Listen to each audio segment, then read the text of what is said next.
कि जिन भी जातक जातिकाओं का डिजायर भाव यानी कि 11th हाउस स्ट्रांग होगा, उनकी बहुत बड़ी बड़ी बड़ी डिजायर्स होंगी। और जिनकी बड़ी डिजायर होती हैं उनको ये समझना चाहिए कि उनके पास अगर ये डिजायर्स आ रही हैं तो मतलब वो फुलफिल होंगी। अगर वो फुलफिल नहीं हो रही हैं तो देखिए आपकी कुंडली में या फिर आपके डिसीजन में कहां पर कमी रह गई है।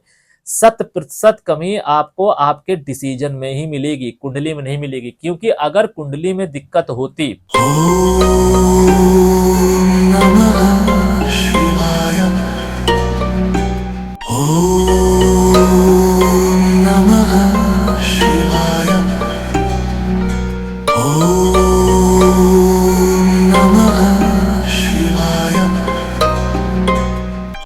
इच्छाएं, मनुष्य के जीवन में इच्छाएं कभी खत्म नहीं होती। किसी समय आपकी कुछ इच्छाएं हैं तो कभी कुछ, और ये इच्छाएं ही हैं जो आपके जीवन में खुशी और दुख दोनों का कारण बनती हैं। क्या आपको पता है कि आपकी कुंडली आपको बताती है कि आपके जीवन में आपकी कितने % इच्छाएं पूरी होंगी, या आपकी कौन सी इच्छाएं पूरी होंगी, या आपकी छोटी इच्छाएं पूरी होंगी या बड़ी इच्छाएं पूरी होंगी। ये सब कुछ पहले से ही विधि के विधान के द्वारा आपके जन्म कुंडली के माध्यम से लिखा जा चुका है। और आप अपनी जन्म कुंडली के माध्यम से ये जान सकते हैं या सकती हैं कि आपकी इच्छाएं पूरी होंगी या नहीं होंगी। और अगर नहीं होंगी तो आप क्या कर सकते हैं, और अगर होंगी तो आपको ये मेक श्योर करना है कि उसके और आपके बीच में, यानी कि आपके और आपकी इच्छाओं के बीच में कोई ऑब्स्टिकल्स ना आए, ग्रहों के माध्यम से और आपके डिसीजन के माध्यम से। इस वीडियो में आप ये जानेंगे कि आपके जीवन में अगर आपकी इच्छा पूर्ति का कोई वरदान भगवान ने आपको दे के भेजा है तो आपको उसको किस तरीके से मैनेज करना है, लेवरेज करना है और अपनी इच्छाएं फुलफिल करनी है। Welcome celestial seekers to the cosmic journey where the stars align and destinies unfold.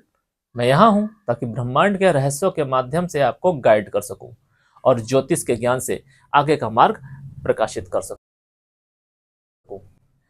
ज्योतिष में आपके जीवन के हर सवाल का जवाब है। आप जो चाहते हैं वो क्यों चाहते हैं, और जो चाहते हैं वो मिलेगा या नहीं मिलेगा, ये सब कुछ आपकी कुंडली पहले ही बता चुकी है। बस आपको जरूरत है उसे समझने की।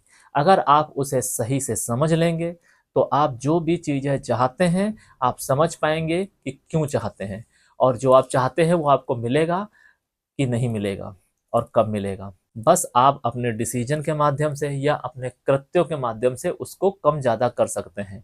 तो आज पहले ये समझते हैं कि आपकी इच्छाएं पूरी होंगी या नहीं होंगी। इसके लिए सबसे पहले आपको देखना है अपना लग्न। मैंने आपको बताया है कि लग्न आपके लिए सबसे ज्यादा इंपॉर्टेंट है। क्यों? क्योंकि लग्न है आपका व्यक्तित्व, आपकी इच्छाएं, आपका डिटर्मिनेशन, आपका सेल्फ कॉन्फिडेंस।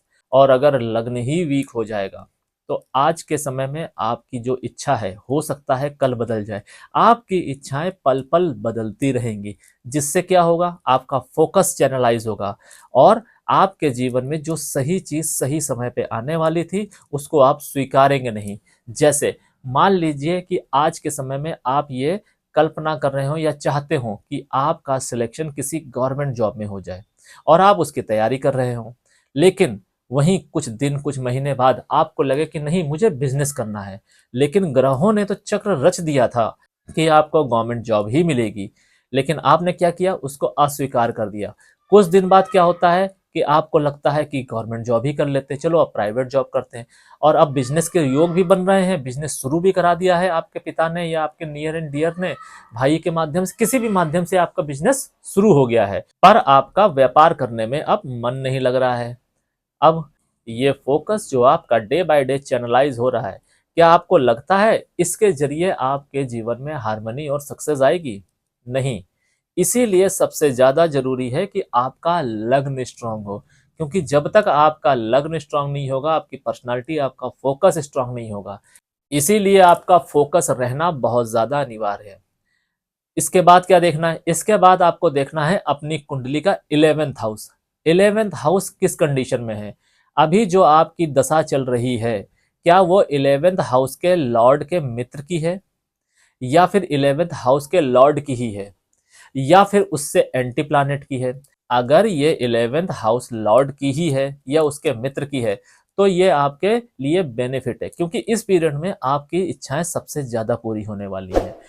इसके अलावा आपको यह देखना है कि आपका 11th हाउस कितना स्ट्रांग है। क्या वो कर्म भाव से ज्यादा स्ट्रांग है? अगर वो कर्म भाव से ज्यादा स्ट्रांग है तो इसका मतलब कि आपकी इच्छाएं पूरी होंगी, आपके कर्म के माध्यम से नहीं, आपके जीवन में आ रहे व्यक्तियों के माध्यम से। ये दो सूरतों में देखा जाता है। पहली सूरत कि आपका कर्म भाव वीक है मगर आपका लाभ भाव यानी कि डिजायर्स 11th हाउस स्ट्रांग है, और आपका भाग्य भाव भी स्ट्रांग है। तो भाग्य आपके जीवन में ऐसे ऐसे लोग लाता रहेगा या ऐसे ऐसे योग बनाता रहेगा कि आपकी इच्छाएं स्वतः ही फुलफिल होती चली जाएंगी। आपके दिमाग में चीजें आएंगी और वो किसी ना किसी माध्यम से, किसी ना किसी देवी देवता, रिश्तेदार या फिर आपके भाई बंधु के माध्यम से वो फुलफिल होती चली जाएंगी। कोई आपके जीवन में यकायक आएगा या आएगी और आपको उस चीज का वरदान देके चली जाएगी, गिफ्ट करके चली जाएगी। वहीं अगर आपका कर्म और भाग्य भाव दोनों ही कमजोर हैं मगर लाभ भाव स्ट्रांग है, तो आपका लग्न ही आपका भाग्य बनेगा। यानी आपकी पर्सनालिटी के माध्यम से आप ऐसे व्यक्तियों को अट्रैक्ट कर लेंगे कि वो आपकी मदद करता या करती दिखाई देगा, और उसके माध्यम से आपके जीवन में हार्मनी 100% आएगी। वो आपकी इच्छाओं को पूरी जरूर करेगा या करेगी। मगर यहां पर आपको बस इस बात का ध्यान रखना है, जो मैंने अभी थोड़ी देर पहले बोला, कि आपका लग्न 100% स्ट्रांग होना चाहिए। अब हो सकता है कि आपको बाय बर्थ ये गिफ्ट मिला हो कि आपका लाभ भाव बहुत ज्यादा स्ट्रांग है मगर लग्न वीक है, तो आपको सिर्फ मेहनत अपने लग्न पर करनी है, अपने वर्ड्स पर करनी है, अपने कमिटमेंट पे करनी है। क्योंकि आपके जीवन में जो भाग्य है वो आपका लग्न है, यानी कि आप खुद है, आपकी पर्सनालिटी है। और आपकी पर्सनालिटी से अट्रैक्ट होकर कोई भी व्यक्ति आपके जीवन में आएगा या आएगी, और उसको आपने गलत कमिटमेंट दिए या उसके साथ आपने दुर्व्यवहार किया, दुर्व्यवहार कैसा? अपने एक्शन के माध्यम से, अपनी जुबान के माध्यम से, तो वो व्यक्ति आपको छोड़ के चला जाएगा, चली जाएगी। और दोनों ही सूरतों में नुकसान किसका होगा? आपका। आप अपने लाभ भाव यानी कि डिजायर भाव को कमजोर करेंगे। तो आपको इस चीज का हमेशा ध्यान रखना है। आप चाहे कितने ही पढ़े लिखे हों या ना हो, अगर आपके जीवन में कोई भी व्यक्ति आ रहा है और आपकी गट, आपका इंट्यूशन आपको ये बोल रहा है कि ये व्यक्ति आपके जीवन को बदल सकता है, तो वो बदल सकता होगा। क्यों? क्योंकि वो इंट्यूशन जो है वो आपकी डिजायर्स हैं, आपकी डिजायर्स ही आपका इंट्यूशन बन के बैठी हुई है, आपके जीवन में आपका ईस्ट बन के बैठी हुई है, आपका वेल विशर बन के बैठी हुई है, आपकी एक हिडन पर्सनालिटी को एक्टिवेट करने वाली देवी बन के बैठी हुई है। उसी देवी देवता या उस एनर्जी को आपको रिस्पेक्ट करना है, क्योंकि वही रिस्पेक्ट आपकी पर्सनालिटी में एक ऐसा हिडन जेम लेके आई होगी जिससे लोग अट्रैक्ट होते होंगे। और जब लोग अट्रैक्ट होके आपके पास आएंगे, वो वजह कुछ भी हो सकता है आपकी पर्सनालिटी हो, आपका व्यवहार हो, या कुछ भी हो। तो उससे अट्रैक्ट होके आपके जीवन में कोई भी व्यक्ति अगर आता है, उसको आपको किसी भी सूरत में अपने जीवन से जाने नहीं देना है। क्योंकि आपकी जो यूएसपी है, जो क्वालिटी है, ये हर कोई नहीं जान सकता या सकती। अगर आपकी जो मेन यूएसपी, मेन क्वालिटी कोई व्यक्ति जान गया या जान गई, तो आपको उसको पकड़ के रखना है, क्योंकि वही आपका भाग्य है। आपकी डिजायर भाव की जो एनर्जी है वो उसे आपके जीवन में लेकर आई है। और अगर आप अपने दुर्व्यवहार, अपने दिमाग के माध्यम से या फिर ओवर थिंकिंग के माध्यम से, किस जल्दबाजी के माध्यम से अगर आप उसको ओवरकम करते हैं, उसको नेग्लेक्ट करते हैं, तो आपके जीवन में प्रॉब्लम आएगी। बहुत से लोगों के जीवन में मैंने ये देखा है कि उनके लाभ भाव बहुत स्ट्रांग है, कर्म भाव वीक है, भाग्य भाव वीक है, और उनको पड़ी पढ़ाई प्रॉपर्टी मिल गई, पड़ी पढ़ाया जीवन उनका सेटल्ड हो गया। वो जीवन में कोई कार्य नहीं करते हैं, कोई बिजनेस नहीं करते हैं, कोई नौकरी नहीं करते हैं, लेकिन उनके जीवन में लग्जरी ऐसी है कि बड़े से बड़ा कॉरपोरेट में जॉब करने वाला शर्मा जाए, बड़े से बड़ा व्यापारी करने वाला शर्मा जाए। वो समाज में एक एग्जाम्पल बन के रह जाते हैं कि भाई भाग्य हो तो ऐसा, लेकिन उनको नहीं पता है ये उनका भाग्य नहीं है, ये उनका लाभ भाव की एनर्जी है।